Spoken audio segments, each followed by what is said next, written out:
இன்னைக்கு நம்ம பார்க்க போகிற சுவையான பஜ்ஜி. மறக்காம நம்ம ஃபுட்டி சேனலை சப்ஸ்கிரைப் பண்ணுங்க. வாழைக்காய் பஜ்ஜி பண்ணதுக்கு 2 மீடியம் சைஸ் வாழைக்காய் எடுத்திருக்கேன். 1/4 கிலோ கடலை மாவு எடுத்திருக்கேன். 2 ஸ்பூன் சின்ன ஸ்பூனுக்கு தான் வத்தல் பொடி எடுத்திருக்கேன். 1/2 ஸ்பூன் பெருஞ்சீரத்தூள் எடுத்திருக்கேன். 1/2 ஸ்பூன் கரம் மசாலா எடுத்திருக்கேன். காயத்தூள் 1/2 ஸ்பூன் எடுத்திருக்கேன். பேக்கிங் சோடா 1/2 ஸ்பூன் எடுத்திருக்கேன். 1 ஸ்பூன் தேவை கூட்டலாம் குறைக்கலாம். ஒரு உப்பு எடுத்திருக்கேன். 1 ஸ்பூன் கரம் மசாலா 1/2 ஸ்பூன் போட்டுடலாம். 2 ஸ்பூன் வத்தல் பொடி போட்டுடலாம்.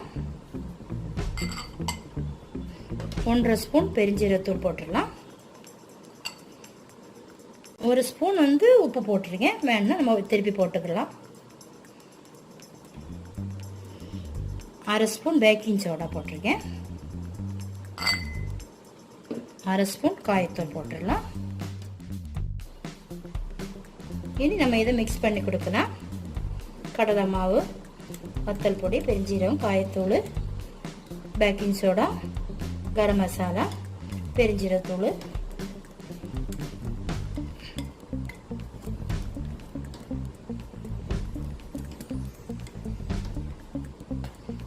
கொஞ்சம் கொஞ்சமாக ஊற்றணும் தண்ணி. என்னென்னா முதல்ல எடுத்து கொட்டிடக்கூடாது.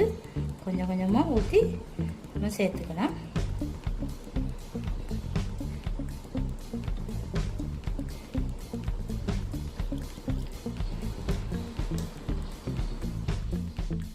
ரொம்ப தண்ணியாகவும் இருக்கக்கூடாது, ரொம்ப கெட்டியாகவும் இருக்கக்கூடாது. ரொம்ப மீடியம் சைஸில் நம்ம வச்சுக்கலாம். நம்மளோட மாவு ரெடி ஆயிடுச்சு. இனி நம்ம வாழைக்காய் கட் பண்ணிக்கலாம். தொலியை இப்படி சீவிக்கிடணும்.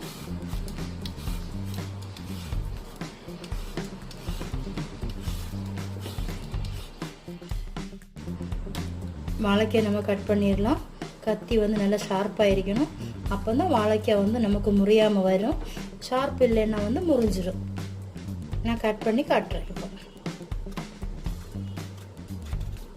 முதல்ல ஒரு மீடியம் சைஸுக்கு தான் வரும். அப்புறம் கரெக்டாக வந்துடும்.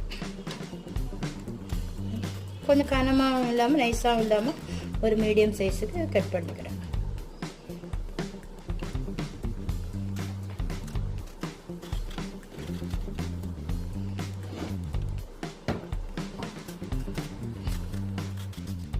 வாழைக்காய் நம்ம கட் பண்ணியாச்சு.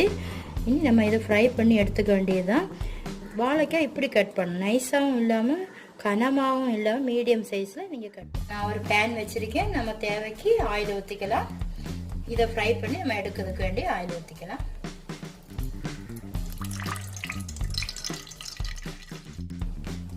இப்படி போட்டு இந்த மாவு துண்டு துண்டாக வடிஞ்சிட்டே இருக்கும். அதை இப்படியே போட்டு நீங்கள் எடுத்து வடியாது ஆயிலில் நம்ம போட்டுக்கலாம்.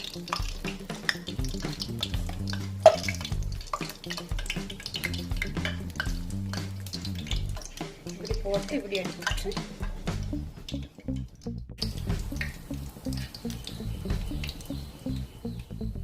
சுவையான பஜ்ஜி ரெடி. நீங்களும் உங்கள் வீட்டில் ட்ரை பண்ணி பார்த்துட்டு கமெண்ட் பண்ணி